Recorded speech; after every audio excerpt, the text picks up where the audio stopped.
So welcome everybody to another episode, or a couple episodes probably, of Autism Labs.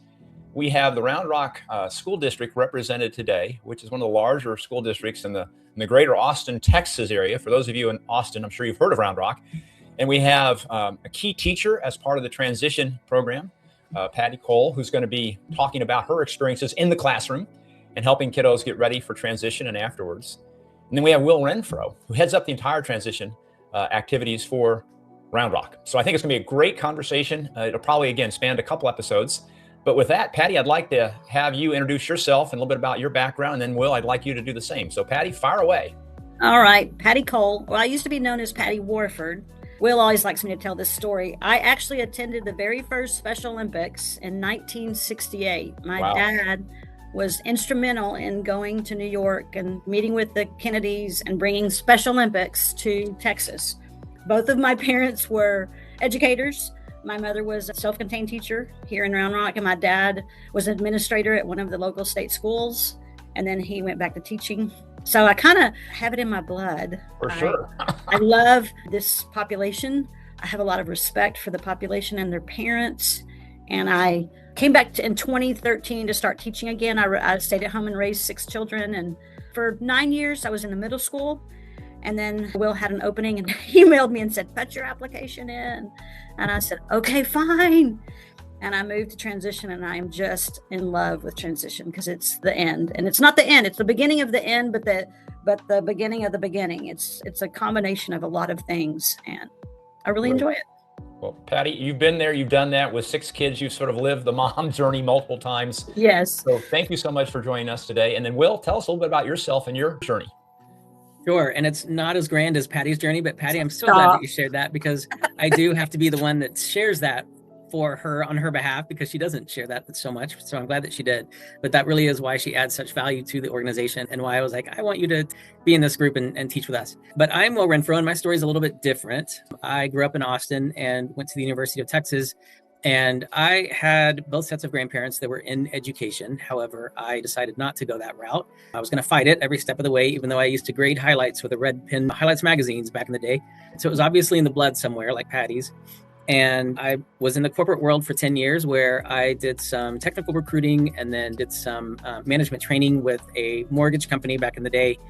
And really was getting enjoyment out of finding people for positions that the companies held as a recruiter, and talking to young adults either right out of college or who had career experience, and finding that position within our organization that they would be a good fit for. So I had a really good knack for that piece. And when the mortgage crash happened back in 2007, I had already started pursuing getting a special education certification to teach. Right. And through the Region 13 Service Center, was able to get that and then start teaching in Round Rock at McNeil High School, where I taught applied English, which is a smaller class size for some of our friends that have some disabilities and need some accommodations to learn the stuff that we're trying to teach them. And from there, really gravitated towards loving the aspect of talking about transition with students to really help match them with what they want to do when they grow up and how can they get there. And from there, I became an art facilitator, where I ran the meetings for the high school level, and really enjoyed that and loved facilitating that conversation with families and with the school personnel and with the student to really talk about the supports that are needed to help the student obtain those post-secondary goals that we talk about. And from there, then got my master's in transition, actually from Sam Houston State University, where Vicki Mitchell was instrumental in getting transition processes in place and assessments in place. And so I did that back in 2024, I believe. No, 2023, it must have been. And now I'm the transition coordinator for the district. So I oversee all of the transition programming that we have, make sure that we have a variety of assessments that we can use to help students determine their best life. So that's my role. That's who I am. Awesome. How many students are there in the transition program in Round Rock? So right now we have a little over 70 students overall, and they are in different levels of our transition programming. And if you just had to bifurcate it into two groups, those that are maybe a little bit, more challenged and need more support versus those that require less support, how does that 70 plus students sort of divide into those two groups roughly? Great question. And you'll see a range of support that students need as they move into adulthood. And so the students that have really more challenging needs, you'll see a lot less of that number. So that's probably closer to 15 of those 70 students that need that type of higher level of support that are in our 18 plus program. The other students are not needing as much support, and they work on living skills, work skills. Some of them do have paid positions with different organizations out in the community where they are actually working in a paid employment opportunity. Okay, so here's the first question. Okay, and these, we can take them in whatever order you want to take them in, and we can talk about other things too. So if this question spurs a different idea, please fire away. But the first question is, as a parent that's maybe entering transition or starting to think about transition, even if their child isn't yet, 18 years old or 16 years old, but a little bit younger, what are the key challenges, issues that you want them to be aware of? Hey, here are 3 things, regardless of whether your child is a higher support child with more challenges or lower support, maybe a little bit more independent. But here are a couple, 3, 4 things that if you haven't already started thinking about, or you haven't been planning for or aware of, we certainly would recommend you start that sooner rather than later. This is my biggie. Get on the list. It's number 1, because the younger you can get on the list, the sooner you come to the top of the list. And that is I have to always look, because I have the Medicaid waiver list, HCS, Bluebonnet Trails, Integral Care, class. And I probably wouldn't have said that when I was in middle school. I probably would have given you a list of skills you should help them. But from a financial family standpoint, that getting on those lists when they get to the 18-22 age, the transition, because we're really focusing in on transition in this conversation, having the financial ability to have possibilities, the flexibility to have some possibilities in your young adult's life is freeing.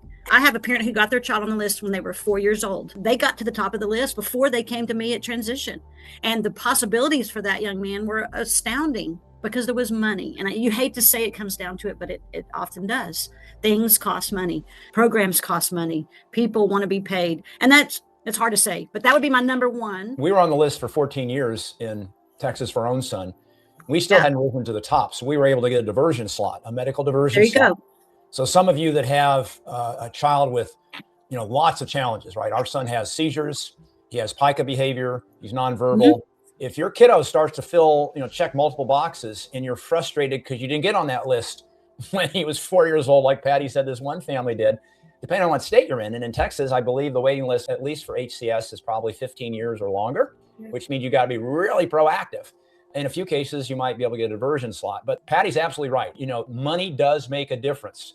And having extra therapists come in after school to have that consistency between what's going on in the classroom and then at night at home or on the weekends is just hugely important. Some other things that we've talked about in other podcasts are SSI, getting some Social Security, SSDI, ABLE accounts. So there are a lot of different paths for financial, but don't be embarrassed to try to get on that list and get some Medicaid dollars. It is going to make a big difference, as Patti was saying. So Patti, what was number 2 on your list? I want to add a little thing, because I have a parent, I had a meeting with her yesterday, and she only speaks Spanish.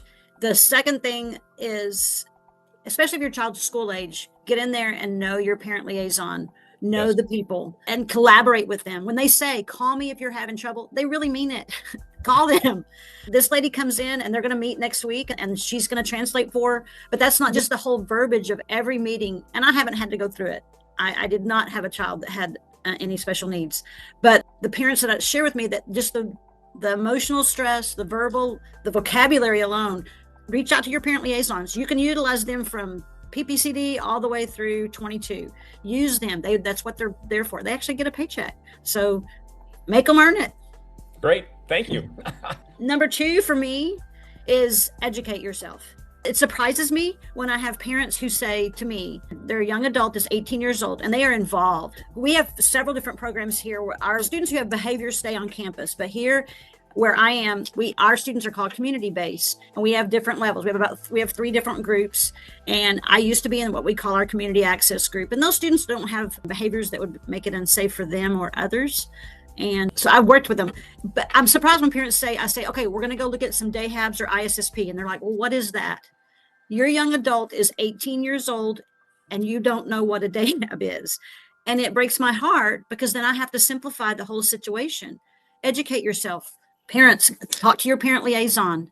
Go to those destination life meetings, whatever it is in your community. Transition fairs. That's the phrase that you're going to look for, is transition fair. Get out there and look at the possibilities. And I went to a transition fair in Austin, and they have the day habs will come. The neurodivergent programs will come. The J13s will come. Get out there and learn the vocabulary. Get out there and figure out what the possibilities are for you and your child.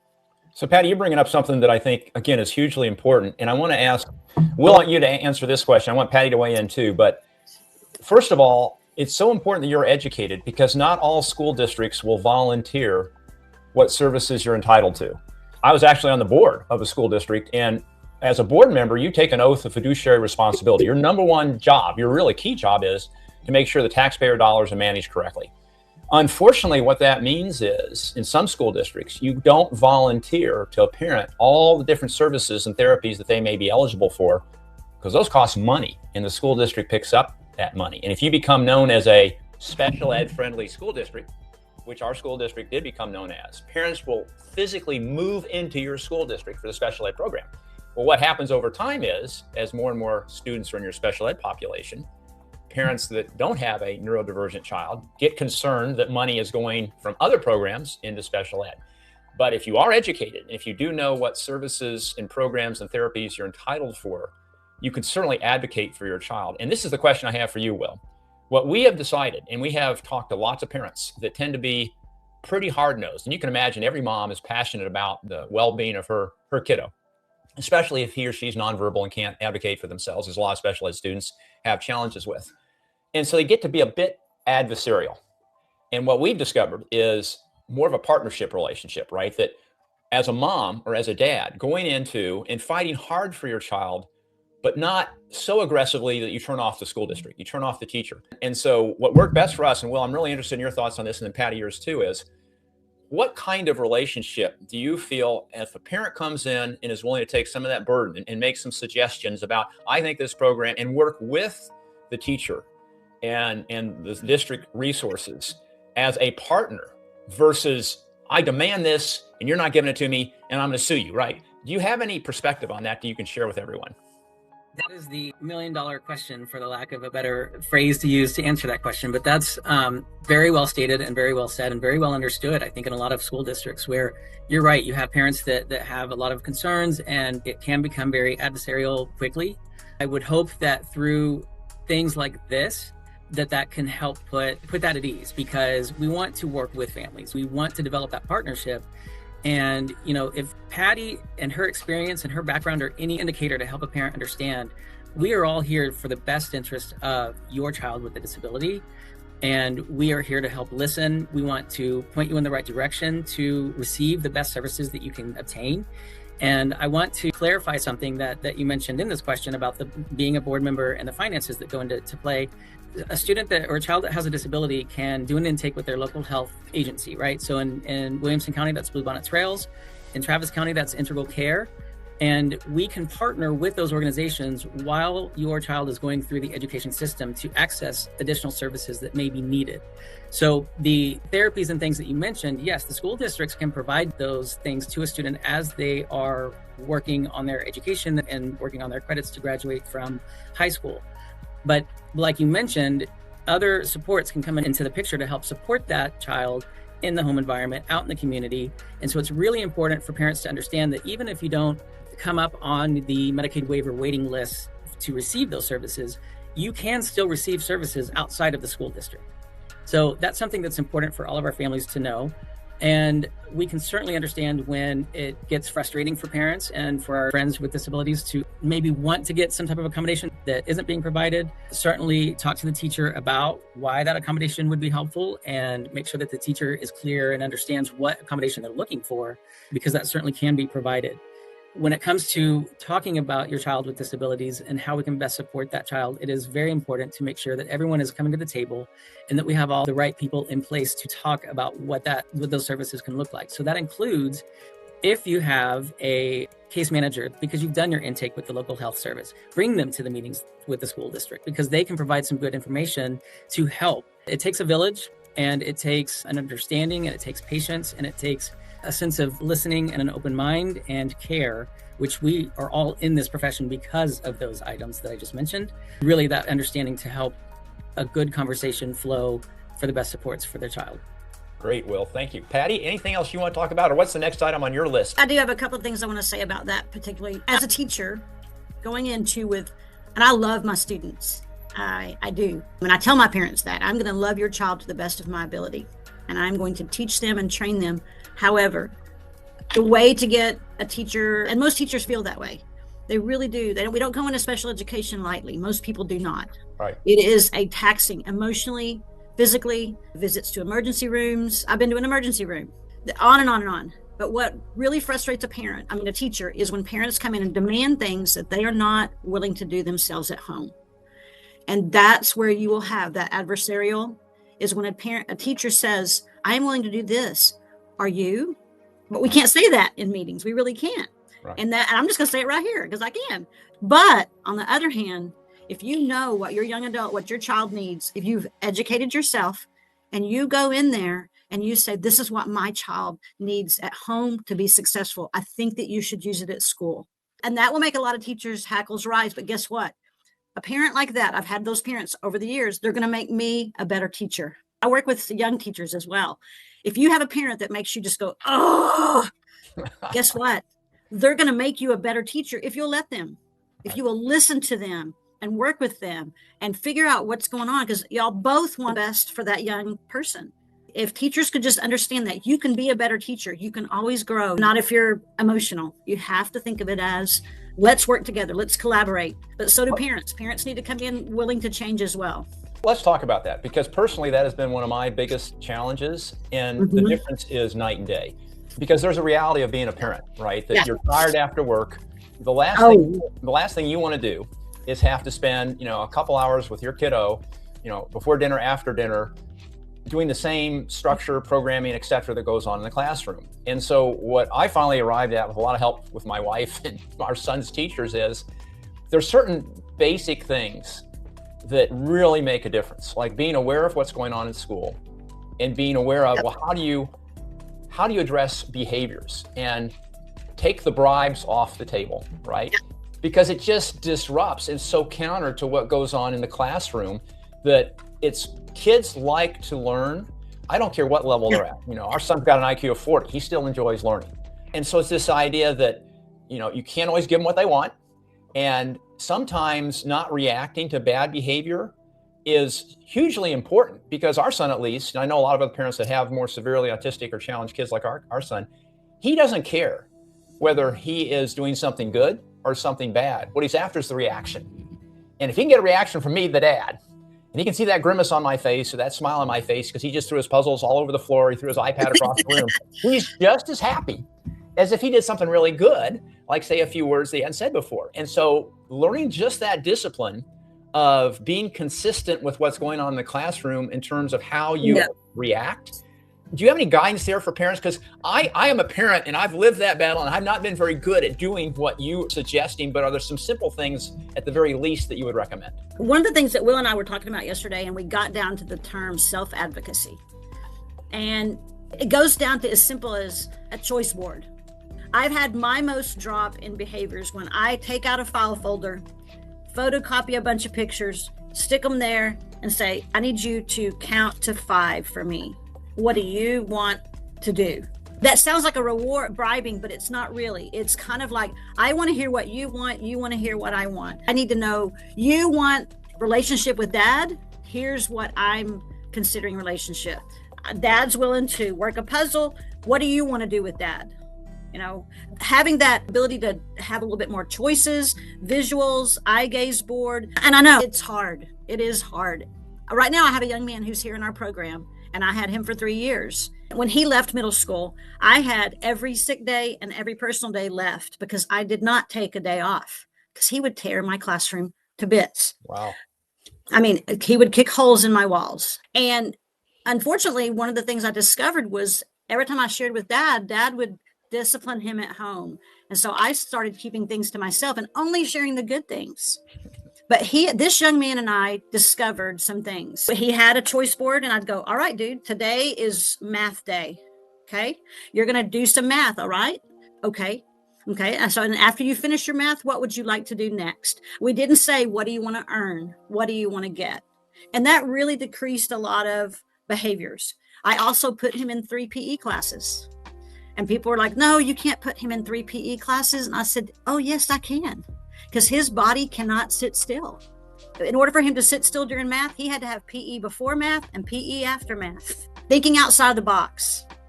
That's the only advocacy, and thinking outside the box. Do it different. Do it different next time. I do it different every single time, Mike. So it's really hard for me to say, do this.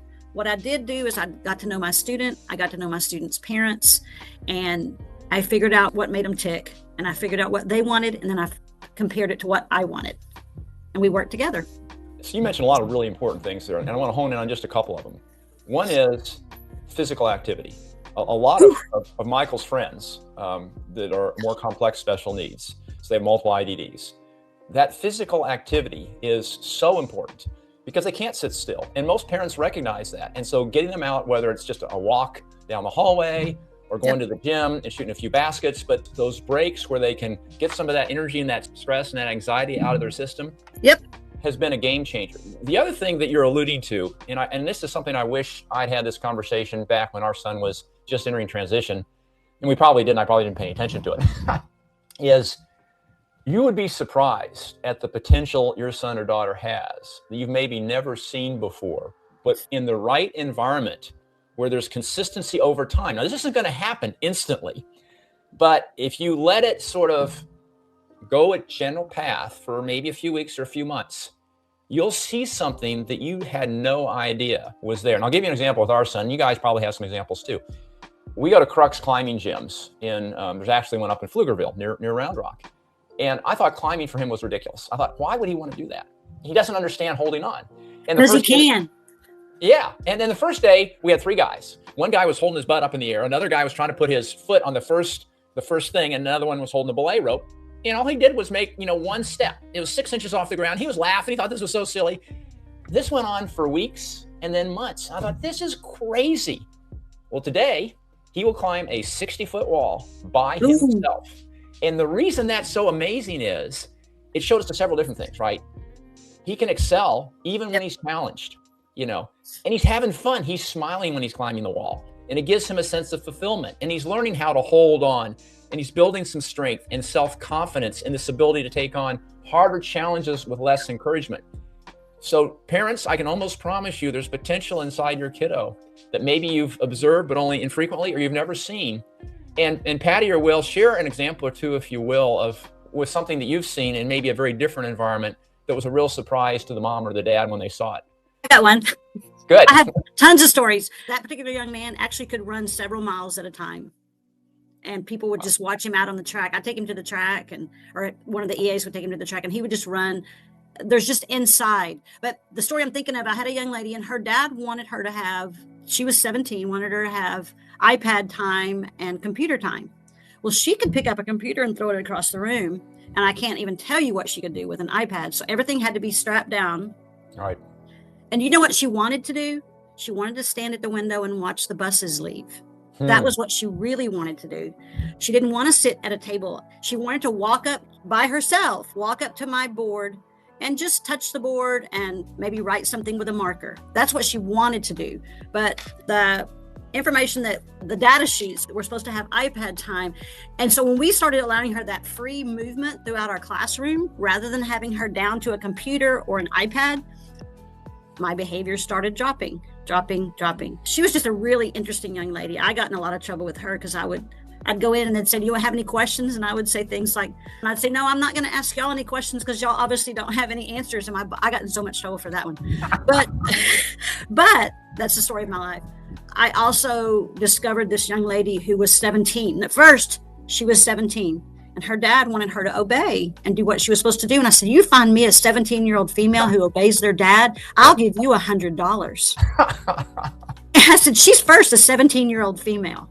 Okay. And her dad looked at me. My boss was looking at me like, what are you saying? I was like, I'm just being honest with you. So when we got those kind of pieces out of the way, that young lady wanted some freedom. And she wanted some freedom to safely move around. And she started apologizing when she would knock something off. She did have cerebral palsy and she had autism. And she was just a plethora of just challenges. As you can tell, I loved her. That's great. We cried when she left. Anyway. Can I point out that I was not the boss that you just mentioned? Where yes, I know. Well, he was not my boss then. Will, do you have a story or an experience of someone that you've worked with or something that you've seen that you think parents might benefit from? I don't want to pinpoint an actual example, but I do want to make sure that everyone here understands that self-advocacy can show itself in a lot of different ways. And one way that can happen is through behavior. And when, just like what Patti mentioned, you have a student that wanted to do something on her own and didn't want to do what was expected from someone else for her, right? And so there were some behaviors that were happening. So the behavior is communicating to us that there is something else that the student or the child wants to do. And we really need to kind of pay attention to that and kind of let our expectation of what we think the student or the child wants to do or needs to do, and really let that behavior be that communication. Because you'll see that as we start to show that we understand what they are trying to communicate, a lot of those behaviors will start to go by the wayside. And I also want to pinpoint that with our programming, the transition programming that we are talking about, really in the state of Texas, you start talking about transition at the age of 14. The federal law is 16. So Texas has already taken it to 2 years, before that. But it's even better to talk about transition earlier on, right? So meet with your teacher, meet with the early childhood representative or teacher of your school district when they're before, kindergarten and first grade or pre-K level, and start talking about what does it look like for adulthood. And as a parent coming into this world and a young parent coming into this world, you think, 18 is way down the line. And really, it's right around the corner. And especially when you're trying to find accommodations that are helpful for your child to be successful as an adult, find agencies and supports that will be helpful in your young child becoming an adult and being successful. It's really important to have those conversations early on, because to me, transition really is the reason that we are here with special education services, because it touches every aspect of a child's education leading into adulthood. That's great. And I think this is a good place to sort of end this particular episode. And we're going to have another episode next week with Patti and Will continuing to talk about transition. But the thing I think that anyone listening to this is going to probably take away from, which I think is hugely important, and both Will and Patti have mentioned this, is they're not doing this to get rich. A transition teacher or a transition coordinator is not making the kind of money that an AI tech programmer, at least in Austin, Texas, is making. They're here because they have a calling and they have a passion. And so understanding that, mom and dad, when you come in angry because something isn't working right and you want to take it out on that poor teacher or the transition coordinator or the EA, remember they're really doing it, for the benefit of your child and trying to help them. And, what can I do to make your life a little bit easier? What supports can I provide is probably a better way to go then I demand this because I know I should get this and I don't think you're doing a very good job. Well, maybe not have that conversation. So we're going to break now for this week, and we will continue on next week with the Round Rock School District, Will Renfro and Patti Cole. Thank you guys so much. Thank you.